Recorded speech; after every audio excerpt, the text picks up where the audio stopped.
সিনেমার শুরু হয় আমাদের হিরোকে দেখিয়ে। তার নাম রক। সে একজন বুদ্ধিমানী ও শক্তিশালী মানুষ এবং একজন ইউএস নেভি অফিসার। আজ সে অনেকদিন পরে নিজের বাড়িতে ফিরে এসেছে, যেটা ছিল একটা আইল্যান্ডের উপরে। আসলে রকের পোস্টিং ছিল ইউএসএতে, কিন্তু সে আসলে সেখানকার মানুষ ছিল না। তার মাতৃভূমি ছিল সমুদ্রের মাঝে থাকা এক ছোট্ট সুন্দর আইল্যান্ডে। অনেকগুলো মিশন সফলভাবে সম্পূর্ণ করার পরে আজ রক রিটায়ার্ড হয়ে গিয়েছিল এবং সেই কারণে সে চিরকালের জন্য নিজের আইল্যান্ডে ফিরে এসেছে। কিছুক্ষণ পরে রক নিজের আইল্যান্ডে পৌঁছে যায়। অনেকদিন ছুটি না পাওয়ার কারণে সে পুরো 10 বছর পর নিজের বাড়িতে ফিরে এসেছে। এই 10 বছরে আইল্যান্ডে অনেক পরিবর্তন হয়ে গিয়েছিল। সেখানে একটি অনেক বড় ফ্যাক্টরি ছিল, যেখানে আইল্যান্ডের বেশিরভাগ মানুষ কাজ করত, কিন্তু সেটা কোনো কারণে বন্ধ হয়ে গিয়েছিল। এই ফ্যাক্টরির সাথে রকের ছোটবেলার অনেক স্মৃতি জড়িয়েছিল, তাই এটাকে বন্ধ দেখে সে অনেক ইমোশনাল হয়ে পড়ে। সেখান থেকে রক নিজের বাড়ির দিকে যাচ্ছিল, ঠিক তখনই শহরের ইন্সপেক্টর সেখানে চলে আসে। সে রককে দেখে চিনে ফেলে, কারণ নেভিতে থাকার কারণে আইল্যান্ডের প্রায় সবাই রককে চিনত। ইন্সপেক্টর তার সাথে হাই হ্যালো করে এবং তাকে নিজের গাড়িতে করে বাড়িতে পৌঁছে দেওয়ার কথা বলে। রক প্রথমে না করলেও পরে রাজি হয়ে যায়। খুব দ্রুতই তারা রকের বাড়িতে পৌঁছে যায়। রকের বাড়িটা ছিল অনেক বড় জায়গার মধ্যে অ্যাপার্টমেন্ট টাইপ করে বানানো। রক ছাড়াও তার পরিবারে আরও 4 জন লোক ছিল। তার বাবার নাম অ্যান্থনি, তিনি সরকারি চাকরি থেকে রিটায়ার্ড হয়ে গিয়েছেন। তার মা, যিনি একজন হাউসওয়াইফ, তার বড় বোন এলিসা, যে এই আইল্যান্ডের একটা দোকানে কাজ করে, আর ছিল তার বোনের ছেলে জয়, যার বয়স মাত্র 14 এবং সে পড়াশোনা করত। এদিকে এত বছর পর রককে ফিরে পেয়ে পরিবারের সবাই অনেক খুশি হয়ে যায়। আসলে এলিসার স্বামী মারা গিয়েছিল, সেই কারণে সে তার বাবা মার সাথেই থাকতো। রাতে রক পরিবারের সাথে বসে ডিনার করছিল, তখন এলিসার ছেলে জয় সেখানে আসে এবং রকের সাথে খুবই বেয়াদবি করতে শুরু করে। আসলে জয় ছিল খুবই দুষ্টু একটা ছেলে এবং সে কারো কথাই শুনতো না। তাছাড়া রকের বাড়িতে জায়গা অনেক কম ছিল, তাই রক না থাকায় জয় রকের রুমে থাকতো। কিন্তু রক ফিরে আসার পর জয় ভাবতে থাকে যে এখন রক তার কাছ থেকে রুম নিয়ে নেবে। এই কারণে সে রকের সাথে খুব খারাপ ব্যবহার করছিল। রাতে ঘুমানোর সময় রক জয়কে মাটিতে ঘুমাতে বলে, কিন্তু জয় আবারও বেয়াদবি করতে থাকে। এটা দেখে রক নিজে মাটিতে ঘুমিয়ে পড়ে। পরের দিন সকালে আমরা দেখি রক নিজের বাড়িতে কিছু কাজ করছিল। ঠিক তখনই তার ছোটবেলার বন্ধু রে একটা ট্রাক নিয়ে সেখানে চলে আসে। অনেকদিন পরে একে অপরের সাথে দেখা হয়, তারা দুজনেই খুব খুশি হয়ে যায় এবং একসাথে বসে পুরনো স্মৃতি নিয়ে কথা বলতে থাকে। এই সময় রকের বন্ধু রে তাকে বলে যে রক আইল্যান্ড ছেড়ে যাওয়ার পরে সে বাজেভাবে ড্রাগসের নেশায় জড়িয়ে পড়েছিল, কিন্তু অনেক কষ্ট করে প্রায় 2 বছর নিজের সাথে যুদ্ধ করার পরে সে সেই নেশা থেকে বের হয়ে আসে। এখন সে ট্রাক চালানোর কাজ করে একটি সাধারণ ও শান্ত জীবন কাটাচ্ছে। রের সাথে কিছুক্ষণ কথা বলার পরে রক তার বাকি পুরনো বন্ধুদের সাথে মাঠে খেলতে যায়। তখন সেখানে রকের আরেক পুরনো বন্ধু স্যাম চলে আসে। স্যাম খুব ধনী পরিবারের সন্তান এবং সেই কারণে সে ছিল খুবই অহংকারী। বাকি ছেলেদের সাথে তার তেমন একটা ভালো সম্পর্ক ছিল না, তবে রকের সাথে তার ভালোই বন্ধুত্ব ছিল। স্যাম ছিল একটা ক্যাসিনোর মালিক এবং তার ক্যাসিনো এই আইল্যান্ডেই ছিল। কিছুক্ষণ পরে স্যাম তার আরও কিছু লোকদেরকে ডাকে, যারা আসলে ক্যাসিনোর কর্মচারী ছিল। এরপরে স্যাম রক এবং তার বন্ধুদের সাথে একটা গেম খেলার অফার করে। তখন রকও হ্যাঁ বলে দেয় এবং খেলা শুরু হয়ে যায়, কিন্তু এই খেলা আসলে খেলার মতো ছিল না। স্যাম এবং তার লোকেরা স্পষ্টভাবে চিটিং করছিল। তারা রক এবং তার বন্ধুদের ধাক্কা মেরে ফেলে দিচ্ছিল। অনেকবার রকের বন্ধুর সাথে তাদের ঝগড়াও হয়, কিন্তু রক প্রতিবার পরিস্থিতি সামলে নেয় এবং তার বন্ধুদের বোঝায় এটাকে শুধু খেলা হিসেবেই দেখতে। কিন্তু কিছুক্ষণ পরে স্যাম এবং তার লোকেরা চিটিং করে খেলাটি জিতে যায়। এদিকে মাঠ থেকে বের হওয়ার সময় স্যাম রক এবং তার বন্ধুদের নিজের ক্যাসিনোতে ইনভাইট করে। একটু ভেবে রকও রাজি হয়ে যায়। অন্যদিকে মাঠের পাশেই এলিসার ছেলে জয় তার বন্ধুদের সাথে ছিল। তার বন্ধুরা ড্রাগস আর গাঁজার নেশা করত, কিন্তু এবার তারা সরাসরি জয়কেও এগুলো ট্রাই করার জন্য উস্কানি দেয়। একটু দূরে দাঁড়িয়ে থাকা রক এসব দেখে ফেলে। কিছুক্ষণ পরে রক জয়ের সাথে এই ব্যাপারে কথা বলে এবং তাকে নেশাখোর বন্ধুদের থেকে একটু দূরে থাকতে বলে, কিন্তু জয় এখানেও তার সাথে বেয়াদবি করে এবং তার কথা ইগনোর করে সেখান থেকে চলে যায়। রাতে রক যখন তার বন্ধুদের সাথে ক্যাসিনোতে পৌঁছায়, তখন সে দেখে ক্যাসিনোটা অনেক বড় এবং পুরো ভর্তি। আসলে স্যাম এই ক্যাসিনোটাকে খুব সুন্দর করে বানিয়েছিল। তার উপরে সে সেখানে অনেক মেয়ের ব্যবস্থাও রেখেছিল। এই কারণে আইল্যান্ডের বেশিরভাগ মানুষ সেখানেই আসতো। স্যাম আগেই তার গার্ডদের রক এবং তার বন্ধুদের ব্যাপারে জানিয়ে রেখেছিল, তাই তারা ভেতরে ঢুকতেই গার্ডরা সঙ্গে সঙ্গে তাদের স্যামের কাছে নিয়ে যায়। স্যাম তাদের দেখে পরিষ্কারভাবে বলে যে আজকে ট্রিট আমার পক্ষ থেকে, সবাই যত ইচ্ছা এনজয় করো। এইটা শুনে রক এবং তার বন্ধুরা খুব খুশি হয়ে যায় এবং পুরোপুরি মজায় ডুবে যায়। তারা প্রচুর ড্রিঙ্ক করে এবং পাশাপাশি জুয়া খেলাও শুরু করে। এরপর রকের বন্ধুরা তাকে একটা ভিআইপি রুমে নিয়ে যায়। সেই রুমে একজন মেয়ে ড্যান্স করছিল এবং সেখানে শুধু একটা লোকই বসে সেটা দেখছিল। শুরুতে রকও এই পরিবেশটা এনজয় করছিল, কিন্তু হঠাৎ তার নজর পড়ে সেই মেয়েটির দিকে এবং সে তাকে চিনে ফেলে। আসলে সেই মেয়েটি ছিল তারই স্কুল ফ্রেন্ড নিকোল। কিছুক্ষণ পরে নিকোলও রককে চিনে ফেলে এবং লজ্জায় সেখান থেকে চলে যায়। কিছুক্ষণ পরে রক আবার তার বন্ধুদের কাছে ফিরে আসে। রকের জুয়ার শখ ছিল, তাই সেও টাকা লাগায়। কিন্তু হঠাৎ তার একটা গড়বড় মনে হয়। সে লক্ষ্য করে এখানে চিটিং হচ্ছে। এরপর সে ডিলারের সাথে এই বিষয় নিয়ে তর্ক করতে শুরু করে, কিন্তু ডিলার কিছুতেই সত্যি মানতে রাজি হচ্ছিল না। তখন রক সেখানে দাঁড়িয়ে থাকা সব খেলোয়াড়দের বড় বেট লাগাতে বলে এবং ডিলারের বাধা থাকা সত্ত্বেও সে নিজে গুটি ছুঁড়ে মারে। আর ঠিক যেই নাম্বার আসবে বলে সে ঠিক করেছিল ঠিক সেটাই আসে। এখন সবাই নিজেদের জেতা টাকা চাইতে শুরু করে। এটা দেখে ডিলার সঙ্গে সঙ্গে সিকিউরিটি ডেকে ফেলে। তখন রক ও সিকিউরিটিদের মধ্যে ফাইট শুরু হয়ে যায়। রকের বন্ধুরাও গার্ডদের আটকানোর চেষ্টা করছিল। রক নিজেও একটা রিটায়ার্ড নেভি অফিসার ছিল, তাই সে একাই অনেক শক্তভাবে ফাইট করছিল। কিন্তু ঠিক তখনই স্যামের main guard Benjamin electric shock দেওয়া স্টিক দিয়ে রককে অজ্ঞান করে দেয়। পরে যখন রকের জ্ঞান ফিরে আসে তখন সে নিজেকে অন্য এক জায়গায় গার্ডদের কাছে বন্দী অবস্থায় দেখতে পায়। এখানে প্রথমেই বেঞ্জামিন রকের গলা থেকে তার আর্মি ব্যাজ খুলে নেয়। এরপরে সে রককে মারতে যাচ্ছিল, কিন্তু পুরোপুরি অজ্ঞান না থাকায় রক উঠে সেখান থেকে পালানোর চেষ্টা করে। কিন্তু বেঞ্জামিন ছিল খুবই চালু লোক। সে সঙ্গে সঙ্গে ছুরি দিয়ে হামলা করে এবং রককে বাজেভাবে আহত করে। তারপরে সে তাকে রাস্তার পাশে ফেলে দিয়ে চলে যায়। তবুও রক তখনও বেঁচে ছিল। সে ওঠার চেষ্টা করে, ঠিক তখনই একটা ট্রাক ড্রাইভার তাকে দেখতে পায়। এর কিছু ঘন্টা পরে আমরা রককে হসপিটালে দেখতে পাই। প্রথমে তার অবস্থা খুবই সাংঘাতিক ছিল, কিন্তু সঠিক সময়ে হসপিটালে পৌঁছানোর কারণে তার জীবন বেঁচে যায়।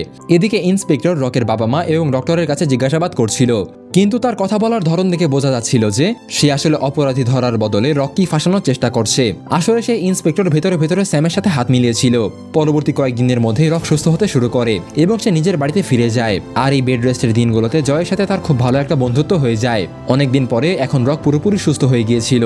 একদিন রক নিজের বাড়িতে কিছু কাজ করছিল, ঠিক তখনই স্যাম সেখানে চলে আসে। সে তার লোকদের ভুলের জন্য রকের কাছে ক্ষমা চায় এবং তাকে নিজের ক্যাসিনোর সিকিউরিটি হেড হওয়ার অফার দেয়। কিন্তু রক কোনো চিন্তা না করে সরাসরি তার মুখের উপরে না বলে দেয়। এরপর স্যাম বিষয়টা সামলানোর জন্য ক্ষতিপূরণ হিসেবে টাকা অফার করে, কিন্তু রক সেই টাকাও ফিরিয়ে দেয় এবং পরিষ্কারভাবে বলে যে যাই হোক না কেন আমি তোমার ক্যাসিনো বন্ধ করিয়েই ছাড়বো। এরপর স্যাম সেখান থেকে চলে যায়। আসলে স্যাম ছিল খুবই অহংকারী মানুষ, তবে সে এটাও জানতো যে রক একজন নেভি অফিসার এবং সে সত্য পর্যন্ত পৌঁছাবেই। তাই সে রককে নিজের দিকে টানার চেষ্টা করছিল। কিছুক্ষণ পরে রক সরাসরি পুলিশ স্টেশনে যায় যাতে সে ক্যাসিনোর বিরুদ্ধে মামলা করতে পারে, কিন্তু সেখানে ইন্সপেক্টর মামলা নিতে সরাসরি অস্বীকার করে। উল্টো সে রককে তার পরিবারের সুরক্ষার কথা বলে এসব থেকে দূরে থাকার পরামর্শ দেয়। আসলে এই আইল্যান্ডে পুলিশ অফিসারদের ইলেকশন হতো। যে এই ইলেকশন জিততো সে এখানকার পুলিশের হেড হয়ে যেত। বর্তমানে যে ইন্সপেক্টর ছিল সেও আসলে সেই অফিসার ছিল। এই কারণে তার বিরুদ্ধে কেউ প্রকাশে কিছু বলতে পারতো না। এদিকে রক তাকে পরিষ্কারভাবে ওয়ার্নিং দেয় যে সে যে কোনোভাবে ক্যাসিনো বন্ধ করিয়ে ছাড়বে। এরপর সে সেখান থেকে বেরিয়ে আসে। কিছু সময় পরে রকের বাড়িতে অ্যানি নামের একটা মেয়ে আসে, যে ছিল তার পুরনো বন্ধু। রক এবং অ্যানি দুজনেই মনে মনে একে অপরকে পছন্দ করত। পরের সিনে রকের বাড়িতে হসপিটাল থেকে কল আসে। আসলে জয় তার বন্ধুদের সাথে ড্রাগস নিয়েছিল, যার কারণে তার অবস্থা খুবই খারাপ হয়ে গিয়েছিল। জয়ের এই অবস্থা দেখে রক ভেতর থেকে ভেঙে পড়ে এবং সঙ্গে সঙ্গে জয়ের বন্ধুকে ধরে ড্রাগসের ব্যাপারে জিজ্ঞাসা করে।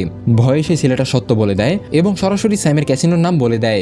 আসলে বিষয়টা এমন ছিল যে স্যাম তার ক্যাসিনোর আড়ালে অবৈধ ব্যবসা চালাচ্ছিল। মুভির শুরুতে যে বড় মিল বন্ধ হয়ে গিয়েছিল সেটাও স্যামই বন্ধ করিয়েছিল, যাতে মানুষ তার ক্যাসিনোর দিকে আকৃষ্ট হয়ে আসে। এখন এসব জানার পর সরাসরি রক অস্ত্র তুলে নেয় এবং স্যামের ক্যাসিনোতে ঢুকে ভাঙচুর করতে শুরু করে। আগের মতোই স্যামের অনেক গার্ড তাকে আটকানোর চেষ্টা করে, কিন্তু রক তাদেরও মারধর করতে শুরু করে। কিন্তু ঠিক তখনই সেখানে বেঞ্জামিন এসে যায় এবং তাদের দুজনের মধ্যে ভয়ঙ্কর ফাইট শুরু হয়ে যায়। অনেকক্ষণ ধরে ফাইট চলার পর শেষ পর্যন্ত রকি তাকে মারধর করে নিচে ফেলে দেয়। শেষে সে তার কাছ থেকে নিজের রকেটটাও ফিরিয়ে নেয়। উপরে স্যামের অফিসে ওয়ান ওয়ে মিরর লাগানো ছিল, যার ফলে পেছনে দাঁড়িয়ে স্যাম রককে দেখছিল।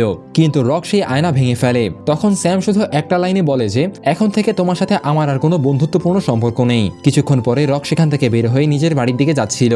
ঠিক তখনই চারদিক থেকে পুলিশের গাড়ি তাকে ঘিরে ফেলে এবং তাকে অ্যারেস্ট করে নেয়। কয়েকদিন কেটে যায়। এরপর রক তার লয়ারের সাথে দেখা করে। লয়ার তাকে বোঝায় যে কেস অনেক শক্তিশালী, তাই যদি সে নিজের অপরাধ স্বীকার করে নেয় তাহলে তার শাস্তি কিছুটা কম হতে পারে। কিন্তু রক তা করতে সরাসরি অস্বীকার করে। আরো কয়েকদিন পর রকের কোর্টের হিয়ারিং শুরু হয়। কোর্টে স্যামের লয়ার বারবার রকের বিরুদ্ধে অভিযোগ আনছিল এবং সাক্ষী হিসেবে স্যামের ক্যাসিনো লোকদের একে একে হাজির করছিল। এতে ধীরে ধীরে পুরো কেস রকের বিরুদ্ধে চলে যাচ্ছে বলে মনে হচ্ছিল। এখানে একটা অদ্ভুত ব্যাপার ঘটছিল। রকের লয়ার না কোনো ভালো যুক্তি দিচ্ছিল, না কোনো উইটনেস হাজির করছিল। সে শুধু বারবার স্যামের দিকে তাকাচ্ছিল। আসলে স্যাম অনেক আগে তাকে কিনে ফেলেছিল। তবে রক কিছুক্ষণ সবকিছু লক্ষ্য করে পুরো ব্যাপারটা বুঝতে পারে। এরপরে সে সরাসরি দাঁড়িয়ে জজকে বলে যে সে নিজের কেস নিজেই লড়তে চায়। আর কিছুক্ষণ পরে জজের পারমিশন পেয়ে সে নিজের যুক্তি উপস্থাপন করা শুরু করে। বর্তমানে কেসের সিদ্ধান্ত নেওয়ার দায়িত্ব ছিল জজের উপরে, অর্থাৎ এই আইল্যান্ডের 10-12 জন মানুষের একটা টিমের উপরে। এবার রক বলতে শুরু করে, ক্যাসিনো আসার আগে এই আইল্যান্ড খুব শান্ত ছিল। মানুষ পরিশ্রম করত, বাচ্চারা স্বাধীনভাবে খেলাধুলা করত এবং সবকিছু স্বাভাবিক ছিল। কিন্তু এখন চারিদিকে ভয়ের পরিবেশ তৈরি হয়েছে এবং ছোট ছোট বাচ্চারাও ড্রাগের জালে জড়িয়ে পড়েছে। এরপরে সে বলে যদি তাকে এখান থেকে মুক্তি দেওয়া হয় তাহলে সে আগামী শেরিফ ইলেকশনে দাঁড়াবে এবং সেই ইলেকশন জিতে এই আইল্যান্ডটাকে আবার আগের মতো বানিয়ে দেবে। এদিকে তার এই কথাগুলো শুনে জুরি কিছুক্ষণ সময় নেয় এবং পরে তার রায় ঘোষণা করে। তারা বলে যে কাজ শেরিফের করা উচিত ছিল সেই কাজ রক করেছে, তাই তার বিরুদ্ধে কোনো অভিযোগ দাঁড়ায় না। এরপর তাকে মুক্ত করে দেওয়া হয়। এর কিছুদিন পরে শেরিফ ইলেকশন হয় এবং এবার রক সেই ইলেকশন জিতে যায়। যে রক এতদিনে পুলিশ অফিসার হয়ে গেছে। প্রথমেই সে পুলিশ স্টেশনে যায়, কিন্তু সেখানে বেশিরভাগ অফিসার পূর্ণ শেরিফ এবং স্যামের সাথে জড়িয়েছিল। রক তাদের সবাইকে সাসপেন্ড করে দেয়। পরের দিন স্যাম তার গার্লফ্রেন্ডকে নিয়ে কোথাও যাচ্ছিল। ঠিক তখনই রাস্তার মাঝখানে রক তাকে থামিয়ে লাইসেন্স দেখতে চায়। শুরুতে স্যাম শান্ত ছিল, কিন্তু পরে অ্যাটিটিউড দেখিয়ে বলে তুমি শেরিফ হয়ে গেছো ঠিকই, কিন্তু এই শহর চলবে শুধু আমার কথাতেই। আর বেশি লাফানোর চেষ্টা করলে তোমার আর তোমার পরিবারকে শেষ করতে আমার সময় লাগবে না। স্যামের এই হুমকি শুনে রক কিছু না বলে তার গাড়ির পিছনে হেডলাইট ভেঙে ফেলে এবং বলে আগে নিজের হেডলাইট ঠিক করে নিও। কিন্তু আইল্যান্ডে ড্রাগসের সাপ্লাই দিন দিন বেড়েই চলছিল, তাই রক এই ড্রাগ নেটওয়ার্কের মূল পর্যন্ত পৌঁছাতে যাচ্ছিল। সেই কারণেই সে প্রথমে রেকে ইন্সপেক্টর বানিয়ে নিজের সাথে নিয়ে নেয়। এরপর ধীরে ধীরে রক ড্রাগ সাপ্লায়ারদের ধরতে শুরু করে এবং একের পর এক সূত্র মিলিয়ে একদিন সে স্যামের মেইন গার্ড বেঞ্জামিন পর্যন্ত পৌঁছে যায়। এখানে বেঞ্জামিনকে ফাঁসানোর জন্য সার্চ করার সময় রে চুপি চুপি ড্রাগ বের করে তার পকেটে রেখে দেয় এবং তারপর তাকে অ্যারেস্ট করা হয়। বেঞ্জামিনের কাছে একটা নতুন মনস্টার ট্রাক ছিল, সেটাও সার্চ করার অজুহাতে রক এবং রে নিজেদের দখলে নিয়ে নেয় এবং ট্রাকের সব পার্ট কেটে গাড়িটিকে পুরো নষ্ট করে দেয়। রক শেরিফ হওয়ার পরে সেখানকার মানুষেরা তার কাজকর্মে অনেক বেশি খুশি ছিল, যার ফলে এখন স্যামের ক্যাসিনোতে লোকের ভিড় অনেক কমে গিয়েছিল। ধীরে ধীরে এভাবেই রক স্যামের ব্যবসা এবং তার লোকজনদের অনেক বড় ক্ষতি করতে শুরু করে। এখন রকের মনে হচ্ছিল স্যাম নিশ্চয়ই তার বা তার বাবা মার ক্ষতি করার চেষ্টা করবে, তাই সে তার মা বাবার খেয়াল রাখার জন্য রেকে নিজের বাড়িতে পাঠিয়ে দেয়। আর পুলিশ স্টেশনে বেঞ্জামিন বন্দি থাকায় রক সেখানেও থেকে যায়। এদিকে অ্যানি রকের জন্য খাবার নিয়ে পুলিশ স্টেশনে চলে আসে। আগেই বোঝা যাচ্ছিল যে তারা দুজনেই একে অপরকে পছন্দ করত, কিন্তু কেউ কাউকে প্রপোজ করতে পারছিল না। কিন্তু এবার তারা নিজেদের ফিলিংস আর কন্ট্রোল করতে পারেনি এবং একে অপরের প্রতি আরো বেশি আকৃষ্ট হয়ে পড়ে। রাত কেটে যায় এবং সকালে আমরা দেখি স্যাম তার লোকেদের পুলিশ স্টেশনে এবং রকের বাড়িতে পাঠিয়ে দিয়েছে। পুলিশ স্টেশনে পৌঁছে তারা প্রথমে রকের গাড়ি উড়িয়ে দেয়, কিন্তু বিস্ফোরণের শব্দে রক সঙ্গে সঙ্গে অ্যালার্ট হয়ে যায় এবং অ্যানিকে কভারের মধ্যে নিয়ে লুকিয়ে পড়ে। কিছুক্ষণের মধ্যে বাইরে থাকা ৩-৪ জন লোক মেশিন গান দিয়ে এলোপাথারি গুলি করতে শুরু করে। রকও পাল্টা ফায়ারিং করে তাদের আটকানোর চেষ্টা করে, কিন্তু তাদের কাছে ছিল মেশিন গান। অবিরাম ফায়ারিং এর কারণে ধীরে ধীরে পুরো পুলিশ স্টেশন ধ্বংস হতে শুরু করে। গুলির আক্রমণ এতটাই ভয়ঙ্কর ছিল যে গুলি দেয়াল ভেদ করে ভিতর পর্যন্ত চলে আসছিল। এখন এই গুলি থেকে বাঁচার জন্য রক মাটিতে একটা ছিদ্র করে অ্যানিকে সেখানে লুকিয়ে রাখে এবং নিজের সামনে এগিয়ে যায়। সে সরাসরি বেঞ্জামিনের কাছে পৌঁছে যায়। এদিকে বেঞ্জামিন নিজের জীবন বাঁচানোর জন্য চিৎকার করছিল, কিন্তু বাইরে থাকা হামলাকারীরা তাকে মারার জন্য সেদিকে গুলি চালাতে শুরু করে। এমন অবস্থায় বেঞ্জামিন বাধ্য হয়ে রকের কাছে তাকে বাঁচানোর অনুরোধ করে। রক এই সুযোগের ফায়দা তোলে এবং তার কাছে ড্রাগসের আসল গোপন আস্তানা সম্পর্কে জানতে চায়। তখন বাধ্য হয়ে বেঞ্জামিন বলে দেয় যে স্যাম একটা পুরনো কোম্পানিতে ড্রাগস তৈরি করছে। ডিল অনুযায়ী রক তাকে বাঁচানোর জন্য সেল খুলে দেয়, কিন্তু বেঞ্জামিন বাইরে বের হওয়ার জন্য দাঁড়াতেই তার গায়ে গুলি লাগে এবং সে সেখানেই মারা যায়। এই পুলিশ স্টেশনের নিচে একটা সুড়ঙ্গ ছিল। রক সেই সুড়ঙ্গের ভেতরে ঢুকে পড়ে আর অ্যানি আগে থেকে সেখান থেকে বের হয়ে গিয়েছিল। বাইরে থাকা হামলাকারীরা অনেকক্ষণ ফায়ারিং করার পরে থেমে যায় আর এই সুযোগে রক নিচ থেকে ফায়ার করে তাদের একজনকে মেরে ফেলে। বাকি লোকেরা গুলির শব্দের দিকে লক্ষ্য করে পাল্টা গুলি চালাতে থাকে, কিন্তু রক একে একে তাদের সবাইকে মেরে ফেলে। ঠিক তখনই একজন হামলাকারী সুড়ঙ্গের ভেতরে ঢুকে পড়ে এবং টানা রকের দিকে ফায়ার করতে থাকে। তখন ওই লোকটার মনোযোগ সরানোর জন্য রকের ইশারায় অ্যানি বাইরে থেকে ফায়ারিং শুরু করে। যেই হামলাকারীর মনোযোগ অ্যানির দিকে যায়, রক সুযোগ বসে তাকেও মেরে ফেলে আর এভাবেই সে নিজের এবং অ্যানির জীবন বাঁচিয়ে নেয়। অন্যদিকে রকের বাড়িতেও ৩ জন লোক হামলা করেছিল। জয় যখন কিচেনে ছিল তখন একজন লোক তাকে ধরে ফেলে আর কিছুক্ষণ পরে কিছু না জেনে রে কিচেনে ঢুকতেই সেই লোকটা তার পায়ে গুলি করে দেয়। তবে রে সময় মতো নিজেকে সামলে নেয়। তার পাশে থাকা ছুরি তুলে সেই লোকটার উপরে হামলা করে তাকে মেরে ফেলে। উপরে এলিসাকেও একজন লোক ধরে রেখেছিল এবং একই সাথে রকের মা বাবাকেও গান পয়েন্টে আটকে রাখা হয়েছিল। কিন্তু নিচ থেকে যখন আর কোনো শব্দ আসছিল না, তখন উপরে থাকা 2 হামলাকারী চিন্তিত হয়ে পড়ে। তাই তাদের একজন নিচে চেক করতে আসে। নিচে পৌঁছে সে নিজের সাথীর মরদেহ দেখতে পায় এবং সঙ্গে সঙ্গে সতর্ক হয়ে চারপাশ দেখতে শুরু করে। ঠিক তখনই হঠাৎ রে সামনে এসে তাকে গুলি করে দেয়। গুলির শব্দ শুনে উপরে থাকা আরেকজন হামলাকারী ভয় পেয়ে যায়। সেই সুযোগে এলিসা তাকে জোরে ধাক্কা দেয় এবং লোকটা উপর থেকে নিচে পড়ে যায়। এরপর রে তাকে শুট করার চেষ্টা করে, কিন্তু এবার তার নিশানা মিস হয়ে যায়। এরপর কিছুক্ষণ পরে তাদের দুজনের মধ্যে সামনাসামনি ফায়ারিং চলতে থাকে, কিন্তু যখনই হামলাকারী তার গান রিলোড করতে যায় ঠিক তখনই রে দ্রুত তার উপরে হামলা করে বসে। এরপর দুজনের মধ্যে হাতাহাতি শুরু হয়ে যায় এবং কিছুক্ষণের মধ্যেই রে তাকেও মেরে ফেলে। কিছুক্ষণ পরে নিজের প্যারেন্টসদের দেখতে রকও সেখানে পৌঁছে যায়। সেখানে পৌঁছানোর পর যখন রে এবং রক কথা বলছিল ঠিক তখনই হঠাৎ সেই হামলাকারী আবার উঠে দাঁড়ায় এবং তাদের দিকে বন্দুক তাক করে, কিন্তু এবার সঠিক সময়ে রকের বাবা গুলি চালিয়ে তাকে মেরে ফেলে। এরপর রক বেঞ্জামিনের বলে দেওয়া সেই পুরনো কোম্পানিতে পৌঁছায়, যেখানে ড্রাগস তৈরি করার জন্য স্যাম পুরো একটা ল্যাবরেটরি বানিয়ে রেখেছিল। রক ভিতরে ঢুকতেই সেখানে স্যামের সাথে তার দেখা হয়ে যায়। আসলে স্যাম আগে থেকেই রককে ফাঁসানোর জন্য সেখানে ফাঁদ পেতে রেখেছিল, আর রক ভেতরে ঢুকতেই সে সেটাকে অ্যাক্টিভেট করে দেয়। তবে সময় মতো রক নিজেকে সামলে নেয় এবং নিচে পড়ে যাওয়া থেকে বেঁচে যায়। এরপর স্যাম তার উপরে হামলা করতে শুরু করে, কিন্তু রক তার হাত থেকে লাঠি টেনে নেয় এবং তারা দুজনেই নিচে পড়ে যায়। উপর থেকে পড়ার কারণে স্যামের তেমন বেশি আঘাত লাগে না, কিন্তু রকের পা গভীরভাবে কেটে যায়। সেই কারণে রক দ্রুত নিজেকে লুকিয়ে ফেলে। এদিকে স্যাম হাতে কুড়াল নিয়ে তাকে খুঁজতে শুরু করে। কিছুক্ষণ পরে তার নজর পড়ে রকের উপরে। তখন সে এক মুহূর্ত দেরি না করে রকের উপরে হামলা করে বসে। আহত হওয়ার পরেও রক তার আক্রমণ থেকে নিজেকে বাঁচাতে থাকে, আর আহত অবস্থায়ও সে পুরোপুরি অ্যাক্টিভ ছিল। শেষে সে পাল্টা আক্রমণ করে এবং শেষ পর্যন্ত স্যামকে মেরে ফেলে। গল্পের শেষে নিজের দেওয়া প্রতিজ্ঞা অনুযায়ী রক স্যামের ক্যাসিনোটাও সিল করে দেয়। তো বন্ধুরা, আজকের গল্প এখানেই শেষ। সিনেমাটি কেমন লাগলো সেটা অবশ্যই কমেন্ট করে জানাবেন, আর ভিডিওটি ভালো লাগলে একটা করে লাইক দিও। আর এমন অসাধারণ সিনেমার এক্সপ্লেনেশন দেখতে চাইলে চ্যানেলটিকে সাবস্ক্রাইব করে দিও। দেখা হবে পরের কোনো ভিডিওতে, ততক্ষণ পর্যন্ত টাটা, বাই বাই।